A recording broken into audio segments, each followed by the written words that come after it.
Hello mga katimtak at kumusta na po kayo lahat at sana lagi na tayong nasa mabuting kalagayan lahat at gabay ng ating Panginoon Diyos and shout out sa inyo lahat ng mga katimtak, ang mga solid and silent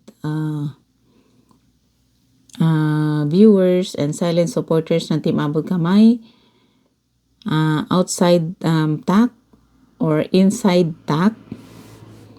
Shout out sa ating lahat. Kaya sinasabi ko na outside TAC kasi may mga hindi member ng Team Abot Kamay pero nanonood. Pero meron silang sariling community pero nanonood sila sa atin. So that's what I say, outside TAC. Pero viewers pa rin natin sila. So shout out sa inyo lahat. At yung mga nakikita ko na nagko-comment sa pagre-reply nila, shout out din sa inyo lahat. And ito si Gloria Smooth. And sa lahat ng mga taga New Jersey, marami-rami na rin taga New Jersey at ng USA. Lahat ng chapter, lalo na din yung mga TAC Pinas na laging sumusuporta tuwing may events. Shout out sa inyo lahat, tulad nga ngayon na meron ng launching ang baby RAM natin. Shout out sa inyo, nandyan na kayo. Ako kuminsan sabi ko napapasana all na lang ako. At least andyan din kayo para may kasama palagi sila mami. Mas masaya. Mas masaya. So, shout out sa inyo lahat at maraming salamat at sinasakripisyo nyo nagpupunta tuwing may event si Baby Ram natin. So, ito pa lang ang unang events ni Baby Ram. So, sana marami-rami nagpupunta para marami-raming manunood. At kami naman nandito sa malayo, papanoorin namin kayo. And sa lahat ng mga chapter ng Team Abot Kamay, mga TAC Pinas, TAC Canada, TAC USA, TAC Dubai, TAC Taiwan, may Taiwan din pala tayo, TAC Italy, TAC Australia, and TAC Singapore, TAC Dubai, sinabi ko ba yung Dubai? TAC Kuwait, TAC Saudi, TAC sinabi ko ba New Jersey? Sa lahat-lahat, TAC Hong Kong, TAC Singapore, TAC Japan pala, lagi ko nakakalimutan ng Japan. TAC Japan, at sa lahat-lahat ng ang TAC Angel sa pangunguna ni Ma'am Maria Castillo. Shout out sa ating lahat-lahat. Shout out sa inyo lahat din. At ito, gumawa lang ako ng short video para lang mai-upload ko kasi ito sunod-sunod na para hindi yung magkahiyaan. So, mag-upload na lang ako kasi ito, kung magla-live ako, magiging alanganin din ng oras kasi ito nga, sila na magi-start na sila sa launching. So, ang ginagawa ko na lang is mag-record na lang ako and then i-upload ko na lang. Kasi mga ilang araw din ako hindi nagla-live. So, sana panoorin nyo pa rin. Supportahan nyo na pa rin ako. Itong aking mga ina-upload namin. So, thank you sa inyong pagsuporta sa amin mga vlogger ng Team Abot Kamay. And ito nga, ang ganda-ganda, alam mo nyo, yung nakita ko, yung attire pa lang nila mami. Ang ganda-ganda ng attire ni mami. Naka-mini boots siya. Tapos, naka-black. Maganda kasi ang black sa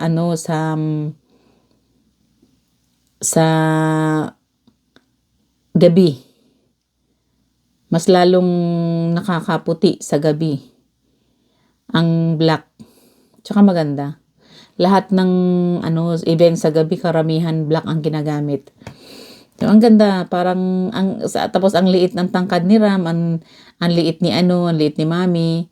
Parang sila Migs at saka parang Mamigs ba? Ang ganda-ganda ng tandem. Kaya ang ganda, masaya. Sobrang saya. Tapos yung mga naman, yung mga bitter naman diyan sa mga kabilang barangay. Alam mo, totoo lang, hindi naman namin kayo, yung manok nyo dyan, hindi naman namin kino-content. Bakit kayo na lang, ano na lang ninyo yan? Kusa na lang kayo nagsasabi. Pinapakinggan na nanonood naman ako sa lahat ng mga mga vlogger ng Team Abot Kamay, wala naman nagko-content sa kanya. Oo, pero sa hindi naman maiwasan na hindi nababanggit yan. Natural. Galing siya dito eh. Kaya may time na kung minsan nababanggit din siya. Pero at least hindi naman siya kinontent. Hindi naman siya kinontent eh. Kaya huwag kayong gagawa-gawa ng diyan na kino-content siya. Tapos pinipintasan nyo yung aming dito. Yung aming artista dito, mga singer namin dito, na sabi nyo na, sabi nyo na, mataas nga ang boses. Hindi naman maintindihan. Parang ginangal-ngal na yung mic. Ang linaw kaya ng boses niya. Bungol ka lang siguro, kaya hindi nyo lang kasi naririnig dahil bungol kayo. O, diba? Kung hindi kayo bungol, ang linaw-linaw naman sa boses ni Ram Castillo na ang ganda ng niya, ng boses. Very clear and very smooth. Ang lamig sa tenga. Diba? Tapos ngayon, nyo talaga na sinasabi nyo na mataas nga ang boses. Pero hindi naman maintindihan. Parang ginangal-ngal yung microphone. O talaga? Oo. Ay, kung ganyan ang sasabihin nyo, sasabi ko rin na ayaw nyo lang kasing pagka nasapawan, ayan kasi ang ganun kasi talaga ang tao na pag nasasapawan, ayun. Gumagawa ng paraan para makaganti or makapag-response din. Diba? Hindi nyo lang alam na, walang nagko-content. At kailanman, walang nag-content sa kanya. Kung gusto nyong i-content pa namin, sige, i-content namin. Sa hindi magandang, content. Imbes na hindi namin kino-content ito kayo mismo nagsasabi Parang, kumbaga parang nagpo-provoke lang kayo para ma-content lang namin. Para, umingay lang pangalan niya. Mas paiingayin namin, mas gugustuhin pa namin paingayin ang pangalan ng manok namin dito. Alaga namin, di ba? Kaysa naman kayo ang paiingayin namin. Di ba? At kayo naman diyan, kayo naman sa mga buraot door. Alam mo, Pekwa, kung magsalita ka, akala mo, napakalinis mo. Lahat ng mga pinagsasabi mo dito sa amin, sa Team Abot Kamay, ay puro na lang kayo ang gumagawa niyan Gawain ninyo yan. Hindi tapos ipinupunta nyo lang dito sa amin. Gawain ninyo yan Hindi kami ang gumagawa niyan. Ha? Kung ano yung kaya lang naman kino-content niya sila. Angie. Si Ma'am Angie. Galing kasi dyan sa Team Hudas yan. Kaya marami siyang alam. At yun ang kinakatakutan nyo na baka maibulgar. Kaya alam nyo, pinapangunahan nyo na lang, sisiraan nyo. At yung sinasabi mo, Pekwa, na ipaano mo? Sige, mag-fiesta kayo. I-upload nyo sa i-upload nyo sa sa Facebook nyo, in public. Tapos yan, siraan sa gusto nyo lang sirain si kaya? Magsaya ka ngayon. Pero oras naman na naireklamo ka ng paninira mo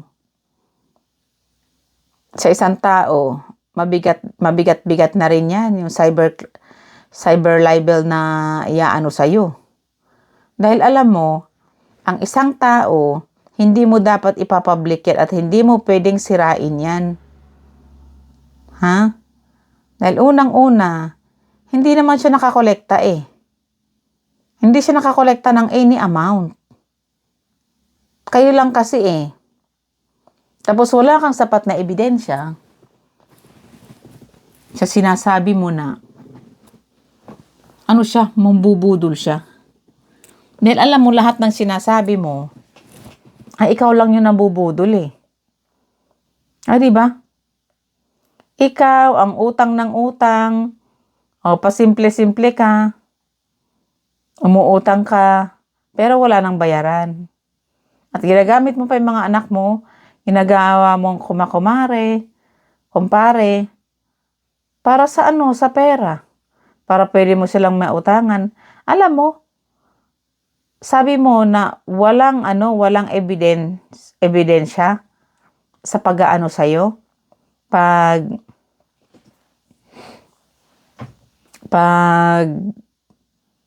sabi mo na magbigay ka ng ebidensya mo ng ng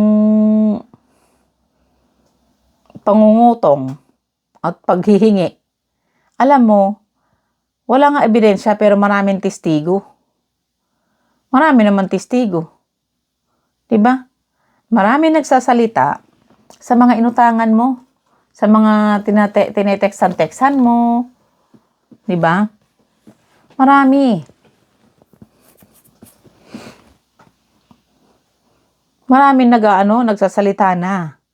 Yung mga sponsor na umaalis, dyan sa'yo, o paano yan? Unti-unting nauungusan ka na ng sponsor. Ang daming lumilipat dito sa amin. Diba? Dahil nagigising sila. Bakit nga naman? Ako ang nagpapakapagod dito. Mag-iisip din sila. Bakit nga naman? Siyempre, kahit pa paano, nakikinig din sila dito sa amin. Mga vlogger ng Team Abot Kamay. Tapos, nakikinig din sila sa inyo. Ngayon, pagbabalanse-balansehin nila yan. Iisipin nila, sabihin nila na, oo nga naman.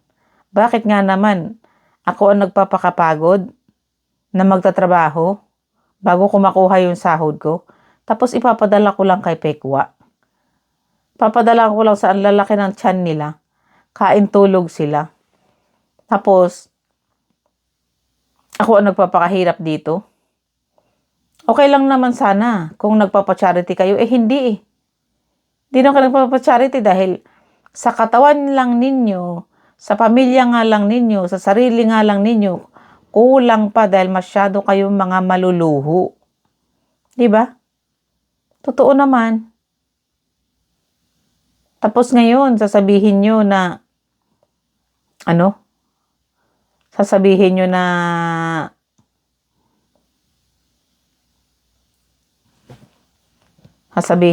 na kami ang budol. Team Abot Kamay ang budol. Tapos yung palipad pa nila Mami, palipad pa nila kay Ars26, kay May Warrior, ano kayo? Inggit na inggit kayo. Pati mga pajikas ng mga sponsor. Alam mo, hindi rin mga tanga kasi mga sponsor. Hindi mga tanga ang mga sponsor. Para hindi nag-iisip. Diba? Walang forever na sponsor. Anytime gusto nila magpadala, pag medyo maluwag-luwag sila, papadala. Pero anytime pwede silang magising, ayaw nila, meron silang pagkakagasusan, di may mga pamilya din yung mga yan, Ayaw din nila. Mas priority nila ang pamilya nila. 'Di ba? Kaya huwag kayong magpapakakampante na magluho-luho. Dapat, ang ginawa mo kasi, Pekwa, habang malakas pa ng pag-i-sponsor sa inyo, dapat nag-isip ka ng pwede mong pagkakakitaan na mas forever pa. At least may nagbigay pa ng pampuhunan nyo. Kaso tapos limit-limitahan kasi ang pagluluho. 'Di ba? Ang yabang-yabang mo pa, masabi mo na na businessman ka. O nasaan ngayon? Ganun ba kalakas ang pagka-businessman mo? O bakit ka umaasa sa sponsor? Tapos pag pupunta ka pa kay alam mo, ang laki ng kawalan sa inyo ni Ma'am Dorothy Cruz. Dahil alam mo, si Ma'am Dorothy Cruz, ay napaka ang puso, napaka pusong mamon. 'Di ba? Kaso may hangganan din ang lahat. Kaya dapat kasi, nung marami pa nagpapadala, nag-i-sponsor pa sa inyo, dapat inipon mo yon, ginamit mo, magnegosyo ka. Kaso, masyado kang maluho dahil syempre, hindi mo pinaghirapan yung pera Ngayon, unti-unti nag-alisan lahat ng mga sponsor nyo. Alam mo, lahat ng problema may paraan. Ha? At ang paraan niyan ay dapat magtrabaho ka. Magtrabaho ka ng marangal. Hindi yung ganyan kasi na ang gusto kasi ninyo pasarap Alam mo, lahat kayo diyan. Yan, Team Judas, lahat sila doon. Walang mga trabaho. Sa sponsor. Tapos ikaw din. 'Di ba? Buti pa nga at least ngayon, buti si BPM ngayon at nag-asawa na siya, umuwi na siya ng Tarlac. At yun, tumutulong-tulong na sa magulang ni ni Jelay na mag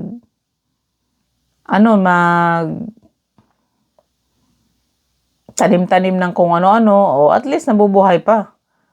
Hindi pa sila nangungupahan.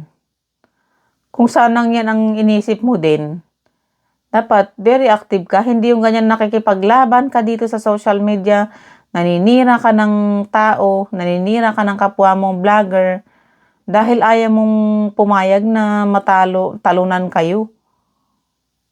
Mas maganda pa, kasi kung magtrabaho ka, itrabaho mo yan, o kaya i-business mo yan, magsigasi ka sa business, mas malaki-laki pa ang kikitain mo. Kasi habang nambabalahura ka, mas lalo kang lulubog dahil yon ang hindi maganda kasi. 'Di ba? Hindi ba napapansin? Habang binabalahura nyo, habang sinisira nyo si Mami Merly, mas lalo siyang sinuswerte. 'Di ba? Mas lalo siyang inaangat ni Lord. Pero kayo nung nambabalahura sa kanya, naninira palagi sa kanya, ultimong business niya, sinisira nyo. Ultimong pamilya niya, pagkatao niya, lahat-lahat sinisira nyo. Mas lalo siyang sineswerte. Kaya kung ako sa inyo, ang atupagin nyo na lang, maghanap ng pagkakitaan nyo ng marangal, yung sasapat kahit papaano, sapat na sa pang-araw-araw ninyo at pang-upa nyo ng bahay. Hindi yung ganyan na pinipilit mo kahit na hirap ka na sa pinipilit mo na bakbakan dito sa SOCMED. Magkano lang naman ang kita ng SOCMED? Lalo wala naman kayo masyadong viewers na. Wala naman masyadong nagpapalipad na, hindi katulad dito sa Team Abot Kamay. Ang dami. Minsan sunod-sunod pa, ang lalaking halaga pa. Yan, sa inyo dyan, nakikita naman namin. $10 lang, Hong Kong, $5. Di ba? Kaya alam mo, pagbutihin mo na lang. As atupagin mo na lang, magtrabaho ka na lang.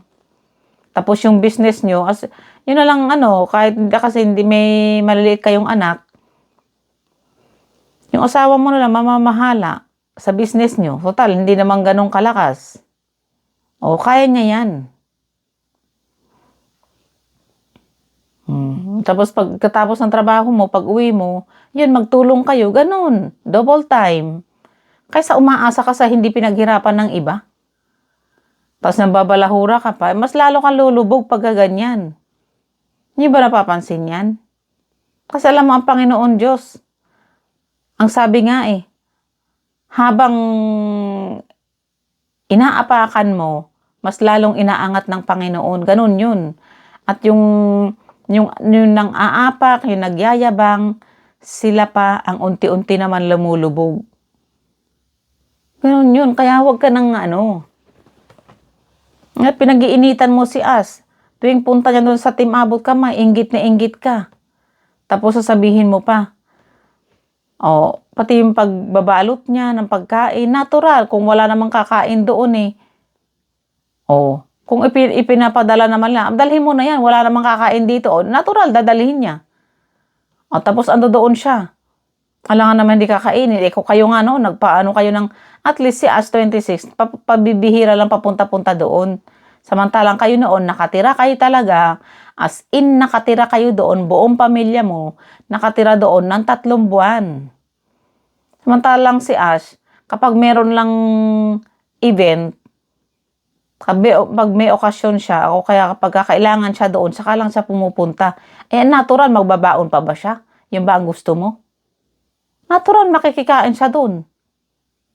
At doon, open naman sa pagkain doon. O, di ba? Kaya lang naman ganyan ka, nagagalaiti ka dahil si As pumupunta doon, nakakalibre na pagkain, samantalang kayo dyan. Tapos, hindi pa kayo libre ng ng tirahan. Diba? Ganon kainggit kasi. Kaya iniisip mo, puti pa si As, pupunta doon, libre ng pagkain, punta doon, libre ng bahay. Diba? Yan ang kinakainggitan nyo, pati sila May. Alam mo si May na kinukutsa-kutsa mo yung asawa niya at saka si May. May marangal na business yan sila May na mag-asawa. May sarili silang palaisdaan at wag mo nang anuhin yung danggit. Wag mo mamaliitin yung danggit tsaka pusit dahil ang mamahal ng danggit at pusit. Lalo-lalo na ang pusit. Malaking puhunan yan. Pero kita mo, tapos sarili pa nilang isda yun. May palaisdaan sila, titinda sila. At ang lakas kaya nun, sarili mo. Buti kung inaangkat nila, hindi Sarili talaga ng isdaan yun, palaisdaan. Diba? Samantalang, yan, kapag wala lang siyang ginagawa, sinisingit-singit lang yung sinisingit-singit lang niya yung pagbablog niya, pagla-live niya. Para lang tumulong dito, magdi-defend, kasi talagang defender naman talaga siya ng tigo-abot kamay. Ako sa'yo, maghanap ka na ng trabaho mo, marangal. Hindi yung puro na lang Team Abot kamay ang pinapaano mo, wala kang mapapala. Habang nambabalahura ka, habang naninira ka, habang napapahiya ka ng kapwa mo, yun ang nagpapalubog sa'yo. Ha? Hindi ba pansinin mo kaya? Kasi habang inaano mo naninira ka ng kapwa, sinisira mo si Angie, pinapahiya mo, sinisira mo si As 26, pinapahiya mo, buhay na may buhay, pinakikialaman mo, yung buhay mo hindi mo kayang ayusin, ayusin mo muna yung buhay mo. Hindi yung ganyan. Puro paninira, puro pampapahiya sa buong mundo. May Mami, si May Warrior.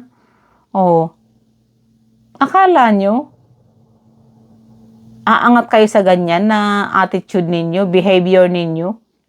Ito rin si Jessie Monyo. Diba? At saka yan, si Baktol, kayong dalawang yan. At lahat kayo. Pati ba naman si Ram?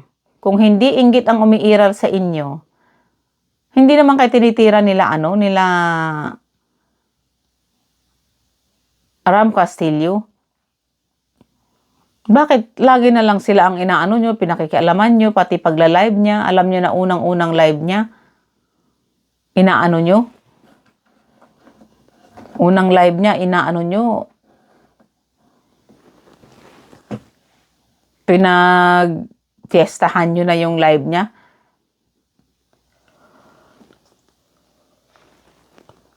Kaya ano kayo eh. Mas lalo kayong walang lalong nawawalan kayo ng viewers eh. Niruin mo. Wala kayong ibang ginawa. Siraan si Ma'am Angie. Siraan si May Warrior. Siraan si As26, si Mami. O, diba? Wala kayong ibang ginawa eh. Kundi manirap, mampahiya. Maghalungkat ng ng buhay na may buhay. Oh.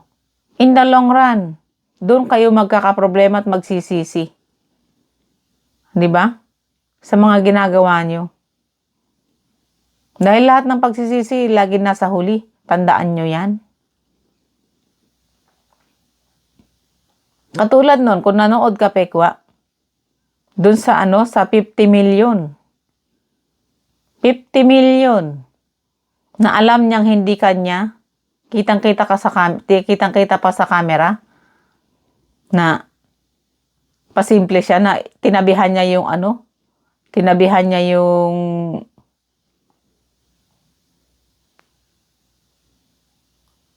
maleta. Tapos kinuha niya. Tapos ayan, hindi niya sinahuli. Lumapit siya kay Sir Raffy Tulfo. Nagtulong-tulong silang lahat. Nagbigay sila ng pabuya na na 1 million.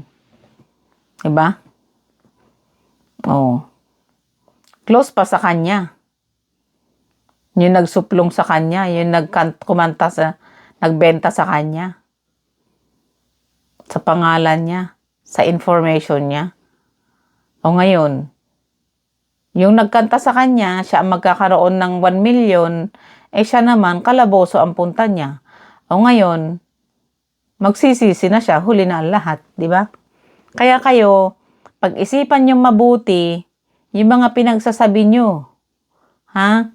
Dapat, kung talagang,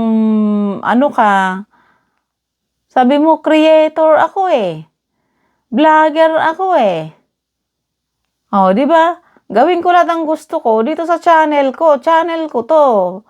Platform ko to. Sinasabi mo palagi.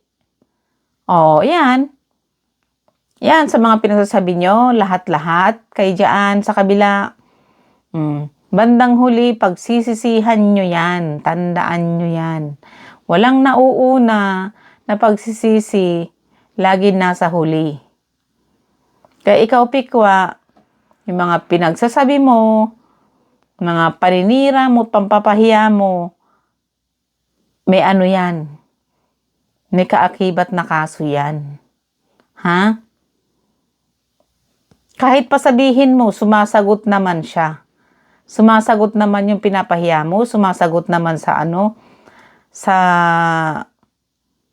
mga pinagsasabi mo. Natural ipagtanggol niya ang sarili niya. Kahit sino naman. Pero, kapag hindi ka pa tumigil, natural, magsusumbong yan at magsasampa ng kaso yan, just in case. Tsaka pang-vlog lang naman yun pang-content lang naman yun Alam mo naman yun pang-content lang Alam mo? Pang-content nga, pero buong mundo na nakakapanood sa pinagsasabi mo. Buong mundo na siniraan mo yung tao, tapos bandang huli siya pang-content lang naman yun pang-vlog lang naman yun. Alam nyo naman, laro lang Alam mo, yung pamamahiya mo, tsaka paninira mo ng kapwa mong tao, kahit na content niyan. Niyo ba alam yung kaibigan ni Theo? Pang content lang din sila. Pero after 2 years, 1 year, 1 year and a half, ngayon, nasa kaloboso na sila ngayon. Yung mga kasamahan niya, tinulungan ba siya? Napiyansahan ba sila? Hindi. Diba? Kaya nang tandaan mo, kung content creator ka, diba? Sinasabi mo palagi, good creator ka, pues, napakaraming pwedeng i-content na hindi manira ng kapwa, hindi mamamahiya. Ha? Marami. Kung content creator ka, kung vlogger creator ka, kung YouTuber creator ka, YouTuber ka, dapat alam mo yan. May guideline yan. Happy kwa. Yan lang masasabi ko, lahat ng pagsisisi lagi nasa huli. Tandaan mo yan. Kaya kung ako sa'yo, itigil mo yung pamamahiya mo sa kapwa mo, kila Ma'am Angie, kila As26, kila Mami Merly, kila May Warrior. Tanggalin mo yung inggit mo sa budhi mo ay sa balat mo. Magtrabaho ka na lang, at least payapa pa ang buhay mo at ang pamilya mo. Ha? Alam mo, pag yung sa pananalita mong yan, pagka may sinabi sila na, ay, content mo, i-content mo, kapag ba ikaw ay na cyber libel, yung nagpapa-content ba sa'yo? Tutulungan ka ba? Napipiyansahan? I don't think so.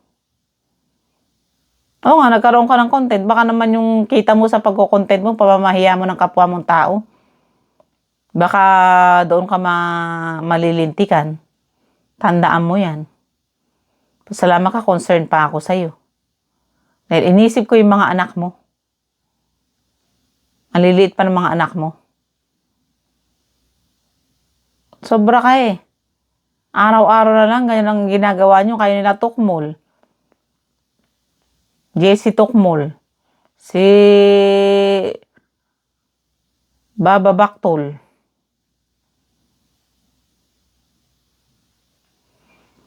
Oh guys, hanggang dito na lang muna ako. 30 minutes lang ako nag-record kasi para mabilis kasi gusto ko na rin matulog at saka gusto ko na rin manood. Nag-start na kasi yung launching ni Baby Ram. So, makinood tayo.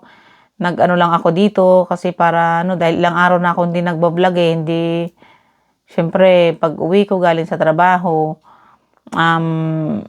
may mga naka-live, may mga so, syempre, marami-rami na rin tayo dito. Kaya, bigayan na lang. So, hanggang dito na lang muna tayo at sana supportahan nyo na rin itong ko, kahit na lang, kahit na